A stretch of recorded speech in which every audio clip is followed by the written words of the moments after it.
베드로전서 5장 1절에서 4절 말씀을 봅니다. 신약성경 381페이지입니다.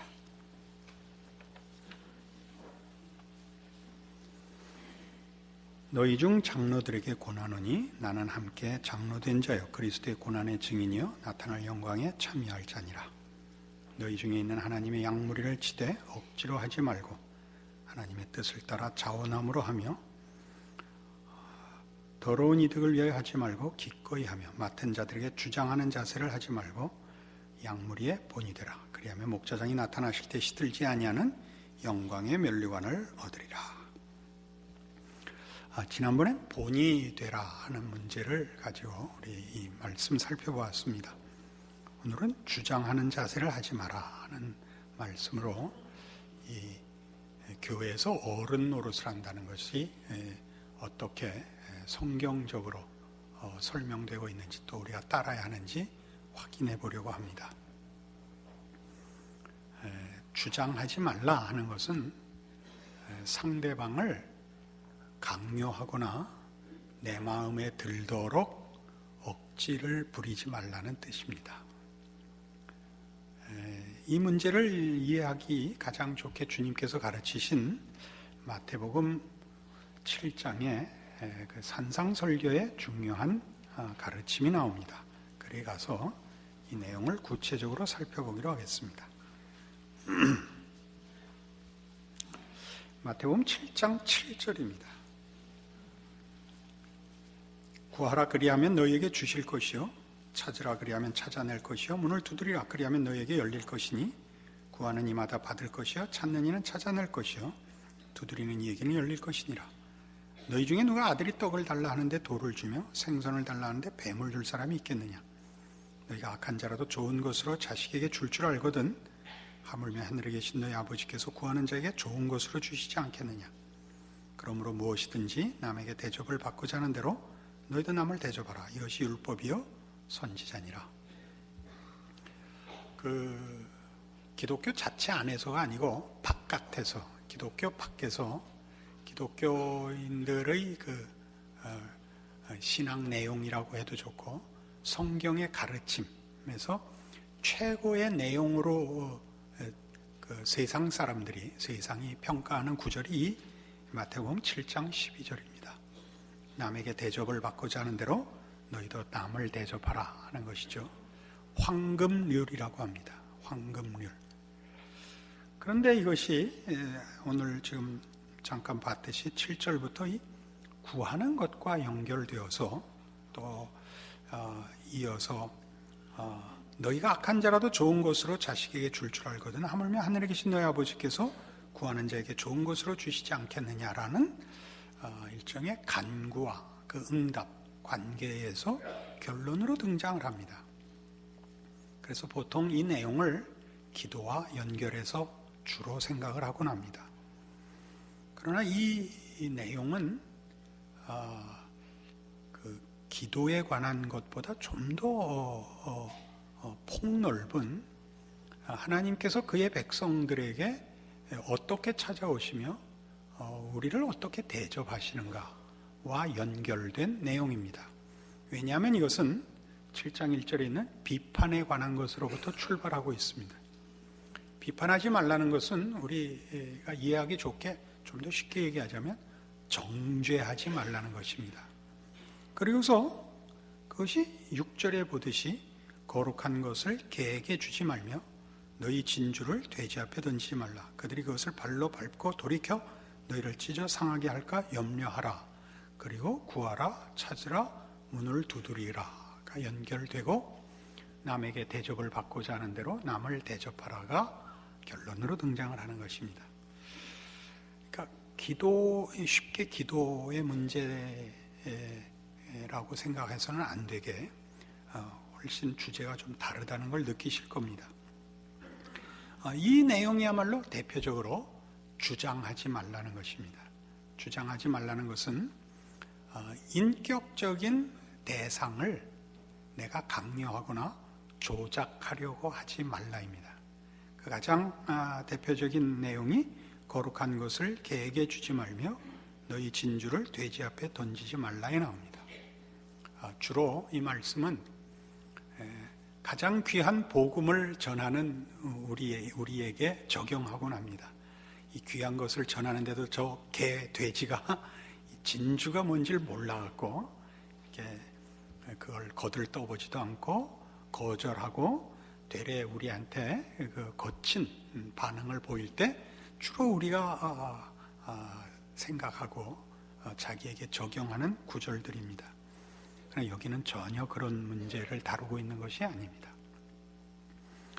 개와 돼지에게 진주를 던지는 사람은 잘못하는 것이다 이겁니다. 개에겐 개밥을 주고 돼지에겐 돼지밥을 줘라 이겁니다. 진주를 던지는 놈은 병신이다 그런 뜻입니다. 그러니까 이제 그래도 또 오해의 소지가 있습니다. 돼지는 진주를 못 알아보는구나. 그렇게 쓰라는 얘기가 아니라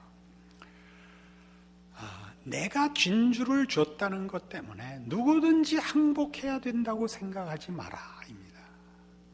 개에게 진주 줘놓고 왜 못 알아먹느냐고 화를 내지 마라 이겁니다. 우리는 내가 진심을 가지거나 내가 가치 있는 것을 준다는 입장에 서 있으면 무례해지고 상대방의 반응을 내 진심과 가치로 상대방을 강요하려고 한다는 것을 가르치는 구절입니다. 그러니까 우리가 교회 내에서도 신앙이 앞선 이들이 신앙이 이제 아직 어린 후배들이나 믿은 지 얼마 안 됐거나 또는 어떤 시험에 빠져서 어려워하는 사람들을 대할 때 자기가 아는 정답을 또는 자기는 이미 건너온 그 경험을 근거로 해서 정답 또는 진실함, 믿음이라는 이름으로 상대방 고민하고 갈등하는 것을 단칼에 그치게 만들려고 하면 다 이 문제에 걸리는 것입니다. 그러니까 그런 상황을 이제 놓고 그 설명을 보시면 7절 이하에 나오는 구하라라는 것은 상대방을 명령하거나 상대방을 복종시키려 하지 말고 상대방에게 요청을 하라는 것입니다. 요청을 하라는 건 무슨 뜻이냐면 상대방이 듣고 반응하도록 해야지 내가 상대방의 마음을 내 마음대로 꺼내려고 해서는 안 된다는 뜻입니다. 이것은 지금 남에게 대접을 받고자 하는 대로 너희도 남을 대접하라 이것이 율법이요 선지자니라 라는 결론에 연결해서 이해해야 되는 대목인 것입니다. 하나님이 우리를 그렇게 대접하셨습니다. 하나님은 우리를 강요하시거나 우리에게 무력으로 굴복시키거나 우리를 조작하시지 않고 그 아들을 보내어 예수 안에서 우리를 구원하시며 우리의 믿음을 요청하고 계십니다. 우리를 위하여 그 아들을 주시고 그 아들로 말미암아 구원을 우리에게 허락하셨으나 우리로 하여금 단마음으로 반응하도록 요청하고 있습니다. 이것이 하나님이 우리를 대접하는 것이요 우리에게 하나님께 물론 우리도 그래야 하고 모든 인격자와 영혼 앞에 그래야 한다고 가르치는 성경의 가르침입니다. 구한다는 것은 상대방 보고 문을 열어달라 그러는 것입니다. 내가 문을 부수고 들어가는 것이 아니라 문을 좀 열어주십시오라고 요청하는 것이 구하라는 뜻이요. 찾으라는 것은 내가 진심을 갖고 있고 명분을 갖고 있다고 해서 내 앞에 와라 그러지 않는 것입니다. 찾으라는 것은 이렇게 너 나와라 내 앞에 와라가 아니라 내가 찾아다녀서 찾아야 됩니다. 내가 다녀서 보물 찾기를 하듯 기도해서 보물이 내 앞에 걸어 나오기를 바라시면 안 됩니다. 인격과 영혼이라는 것은 인간이 조작할 수 있는 대상이 아니며 인간이 상대방의 독립된 인격을 굴복시킬 수 있지 않습니다. 하나님께서마저도 그런 방법을 택하시지 않았다는 것입니다. 그러나 우리는 우리가 가지는 기독교 신앙의 중요함, 그 복음의 큼 때문에 우리는 사실 이 문제를 놓칩니다. 문을 두드리라. 문을 두드리라는 건 내가 어느 문이나 빗장이 안에 걸려 있다는 뜻입니다. 그죠? 그러니까 당사자가 빗장을 열지 않는 한 남의 마음에 들어갈 수가 없습니다. 그래서 우리는 부숴버리죠. 뭘로? 기도로. 그래서 우리가 굉장히 조심스러운 표현입니다만은 신앙적인 도움을 주려고 할 때 우리가 조심해야 되는 것 중에 하나가 진심이라는 이름으로 상대방을 강요하지 않아야 된다는 걸 꼭 기억해야 합니다. 우리는 기다려야 됩니다. 당사자가 이해하고 그 필요를 인식하고 도움을 요청하거나 혹 우리의 진심을 알아주기를 기다려야 됩니다. 그 대표적인 것이 오해 없기를 정말 간절히 바라는데 진실한 얘기를 할 때 우는 것 조심해야 됩니다. 울면 상대방이 강요를 받습니다. 울면. 무슨 말인지 아시겠죠? 물론 울 수 있습니다. 울 만큼 진실할 수 있고 그 진실함이 진정이라는 것 다 압니다. 그러나 상대방이 아무리 진심으로 진정을 가지고 울어도 내 마음이 그 진심을 받아들일 수준이 안 돼 있을 수 있는 겁니다. 그거는 각각의 처지가 다른데 운 사람은 자기의 운 것에 대한 마땅한 반응이 없는 것을 정죄할 수 있습니다. 울 때 그것을 의도하든 의도하지 않던 상대방은 그 강요를 받는 것입니다. 그래서 우리는 한국 교회가 자주 쓰는 지금 거의 모든 교회가 쓰고 있는 찬양이라는 것이 굉장히 조심해야 된다는 걸 생각해야 합니다.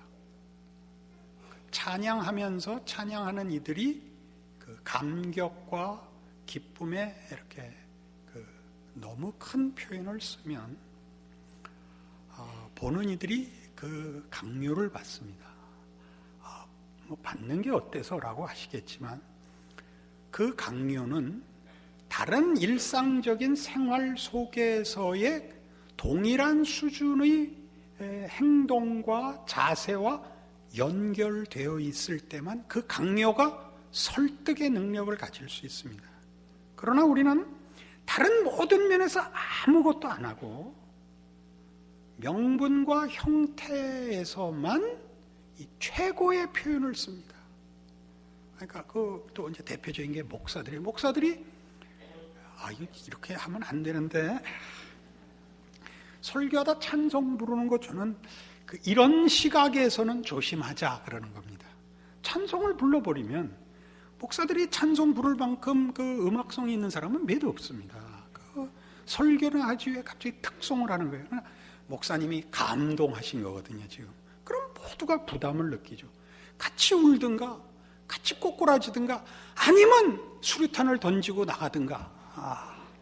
무슨 말인지 아시겠어요? 이게 뭐라고요? 남에게 대접을 받고자 하는 대로 너희도 남을 대접하라. 이것이 율법이요 선지자인 것입니다.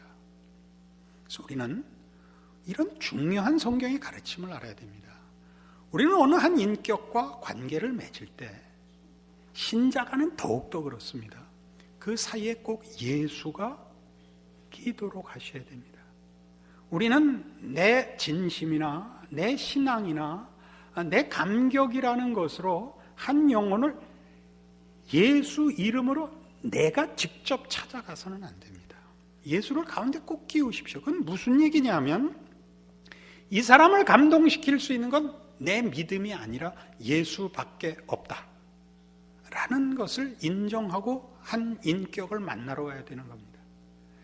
영혼을 만나러 갈 때 예수 없이 가시면 안 됩니다. 예수의 보내심을 받았다까지도 안 됩니다. 예수와 함께 가시고, 그러니까 상대방과 얘기할 때 그 상대방과 얘기하지 말고 예수 그리스도께 요청해야 되는 겁니다. 그러니까 그 요청을 상대방에다 할 수는 없습니다. 상대방에게는 우리가 사람끼리 하는 표현을 쓰되 이 표현이, 이 교제와 이 대화가 예수로 말미암아 효과가 있기를 바라는 기도하는 마음으로, 주 예수께 요청하는 마음으로 우리는 인격과 영혼 앞에 서야 하는 것입니다.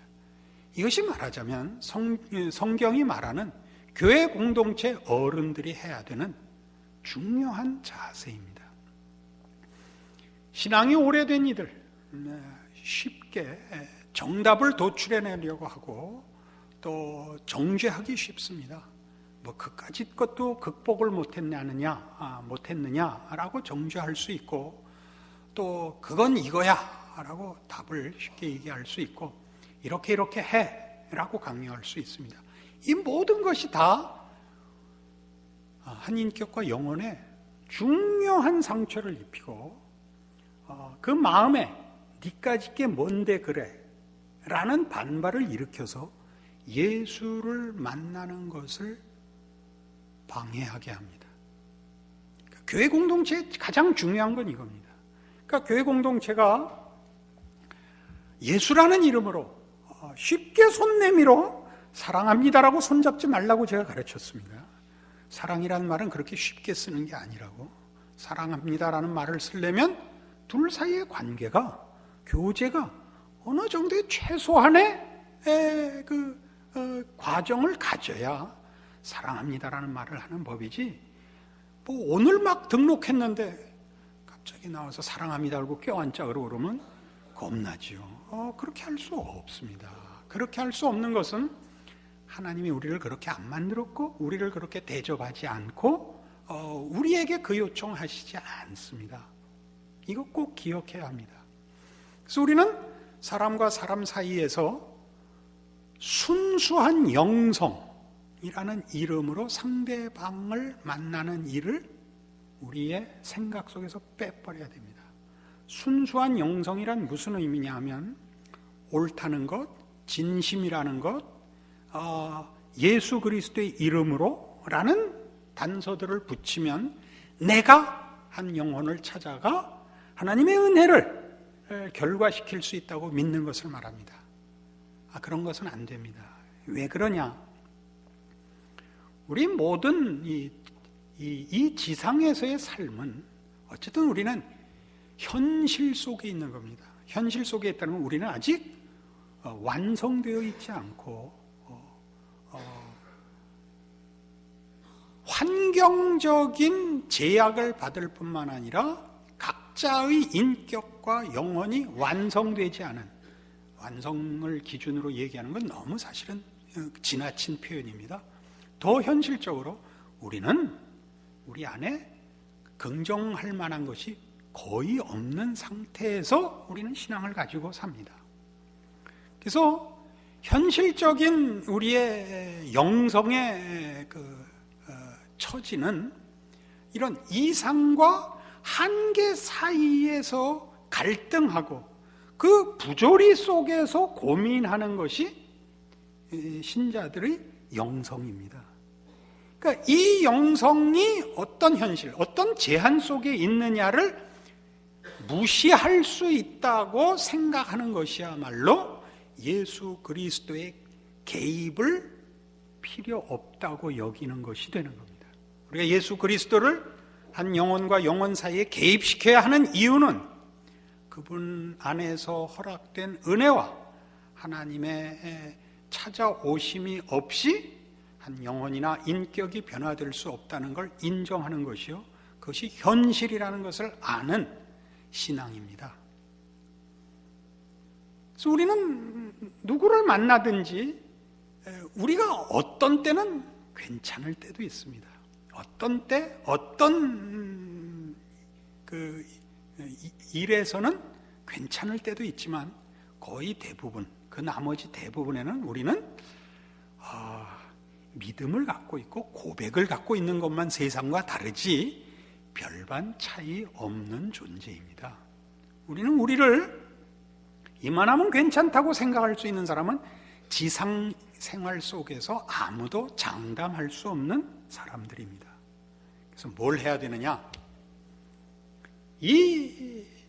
떨쳐버릴 수 없는 현실, 완성될 수 없는 이 지상 세계에서의 신자의 형편에 대한 이해가 우리의 모든 영성을 표현하고 스스로를 납득시키는 일에 쫓아다녀야 됩니다.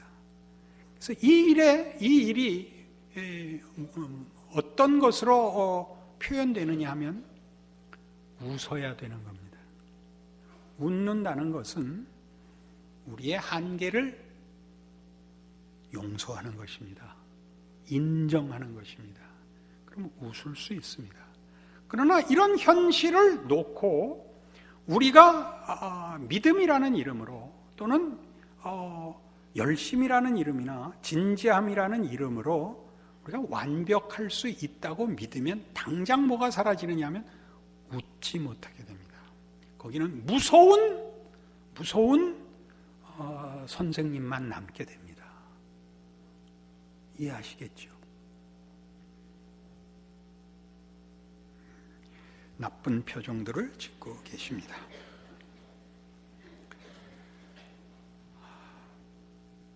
우리는 말하자면 정죄를 하거나 비난을 하거나 또는 진주를 들고 와서 상대방을 강요하는 데 익숙한 사람들입니다. 우리는 사람과 사람 사이에서 경쟁 상태가 더 익숙한 존재들입니다. 그래서 우리는 상대방을 정죄하고 자신을 증명하여 우월감을 맛보는 것이 본성인 사람들이고, 예수 안에서 보여진 하나님의 어떠하심으로 부름받은 신자가 마땅히 걸어야 하는 일은 우리의 본성에는 없는 것입니다. 이건 힘듭니다. 그래서 우리는 조심하지 않으면, 말하자면 신앙의 언어들은 우리에게 외래어고 죄성의 언어들은 우리에게는 모국어입니다. 지금은 제목을 잊었습니다만은 그 실화를 바탕으로 한 그 영화가 하나 있었습니다. 2차 세계대전 때 영국군들이 이제 그 나치 독일의 포로가 되어 아주 많이 잡혀있던 포로 수용소에서 아주 치밀하게 준비를 해서 굉장히 많은 인원이 동시에 탈출을 했습니다.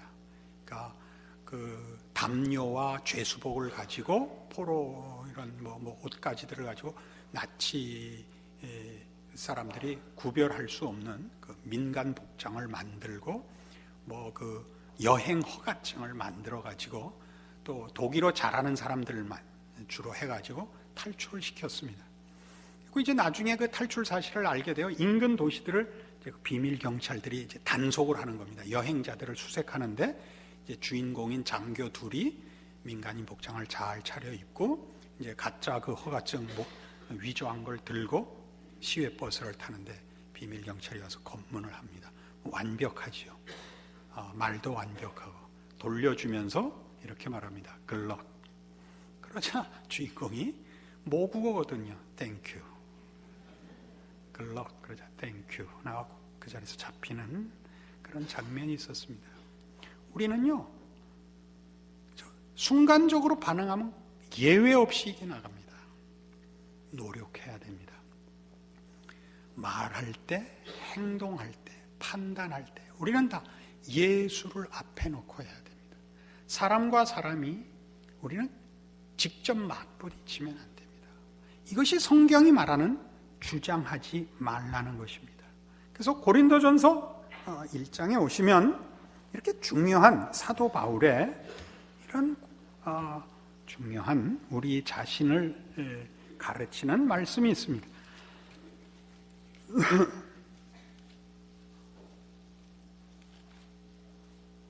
고린도전서 1장 26절입니다. 형제들아 너희를 부르심을 보라. 육체를 따라 지혜로운 자가 많지 아니하며 능한 자가 많지 아니하며 문벌 좋은 자가 많지 아니하도다.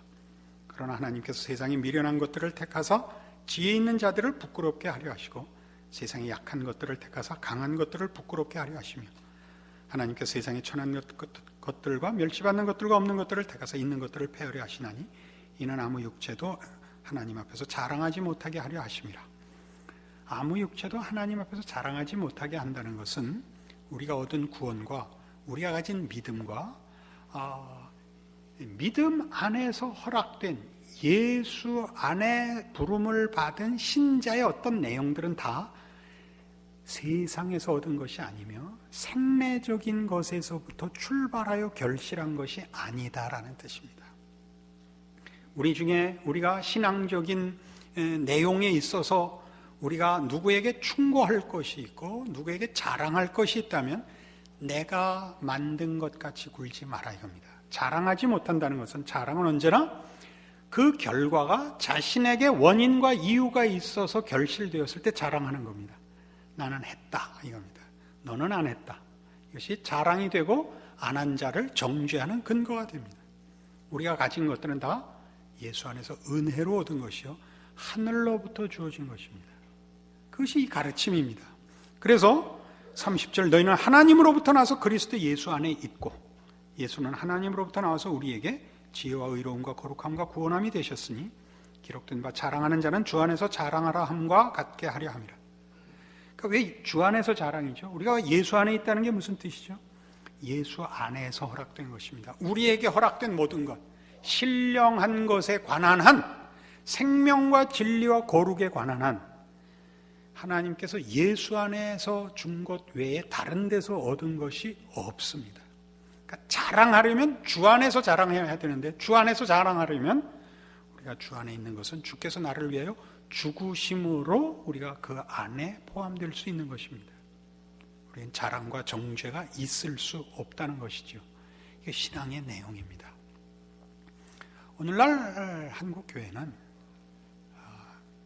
열심히 이 본질적인 신앙의 내용을 대신하고 있습니다. 명분이 오르면, 그리고 거기에 감격과 열심이 있으면 그것이 옳은 것으로 된 시대가 되어서, 잘 보십시오. 교회 안에 분명히 좋은 일이지만 경쟁하며 정죄하는 일이 난무한 현실이 됐습니다. 여러분 자신이 이 일을 다 잘 아실 겁니다. 우리가 얼마나 좋은 일을 하는가, 얼마나 많이 했는가가 그 교회를 평가하는 기준이 됐고, 개인 스스로의 자기 신앙 평가도 쓸모 있느냐가 가장 중요한 기준이 됐습니다. 거기에 뭐가 없죠? 감사가 없습니다. 그건 은혜가 없고 은혜를 갚겠다는 열심만 있습니다. 은혜를 갚겠다는 열심이 있지 은혜를 구하는 열심은 없습니다. 그러니까 언제나 자기만큼 열심을 부리지 않는 자를 정죄하게 되어 있습니다. 그러지 마십시오. 그것은 기독교 신앙이 아닙니다. 기독교 신앙은 예수 안에 있는 감사입니다. 누구를 대하든지 어떤 상황에서든지 그 아들 예수를 보내어 나를 만나신 하나님 앞에 우리는 그래서 기도할 수 있는 것입니다. 여기서 기도한다는 것은 하나님이 우리에게 그러셨듯이 하나님께서 그 아들을 주시는 열심과 진지함을 가지셨으면서도 우리에게 믿음을 요청하시듯이 우리가 하나님 앞에 요청하며 간구하는 일에 절대 외면하시지 않겠다는 뜻입니다. 그것이 우리 오늘 마태복음 7장에서 봤던 그대로 뭐라고 되어 있죠? 너희 중에 누가 아들이 떡을 달라 하는데 돌을 주며 생선을 달라 하는데 뱀을 줄 사람이 있겠느냐. 그래서 등장하는 겁니다.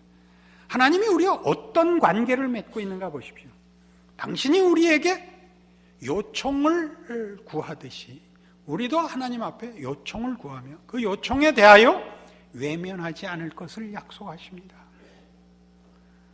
그것은 가장 가까운 사이면서도 예의와 대접이 있는, 상대방을 존중하고 배려하는 예수 안에서 우리를 구원하신 하나님의 어떠하심이 가장 극명하게 드러나는 기독교 신앙에 있어서 절대 잊어서는 안 되는 부분입니다. 우리의 기독교 신앙은 유용성의 문제도 아니요,